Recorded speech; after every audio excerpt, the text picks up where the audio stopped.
निसामा invest गर्दा यी 3 कुराहरू चाहिँ ध्यान दिनु होला। जापानमा इन्भेस्ट गर्नेहरूमा अहिले एउटा वर्ड निकै चर्चामा छ, त्यो वर्ड भनेको निसा बिम्बो। अर्थात् भविष्यको चिन्तामा निसामा इन्भेस्ट गर्दा गर्दा अहिलेको जीवन चलाउनै गाह्रो हुने गरी इन्भेस्ट गर्ने कामलाई निसा बिम्बो भनिन्छ।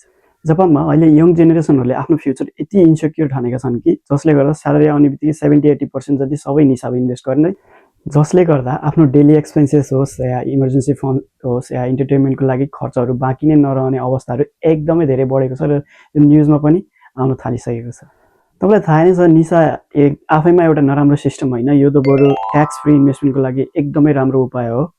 इन्भेस्टमेन्ट भनेको भोलिको लागि तयारी हो, तर आजकै जीवन बिगार्ने कुरा चाहिँ होइन। यसैले गर्दा निसामा इन्भेस्ट गर्दा यी 3 कुराहरू चाहिँ ध्यान दिनु होला।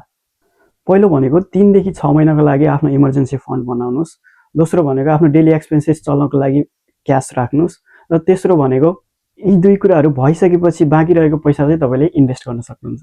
सो सानो अमाउन्टबाट इन्भेस्ट गर्न सुरु गर्नुहोस्, रातारात केही हुनेवाला छैन। It's all about long term holding and compounding. त्यसैले स्मार्ट इन्भेस्टिङ गर्नुहोस्, ओभर इन्भेस्टिङ नगर्नुहोस्। म चाहिँ लगभग मन्थली 2 मान जति इन्भेस्ट गर्छु। तपाईँ कति गर्नुहुन्छ कमेन्ट गर्नुहोस्।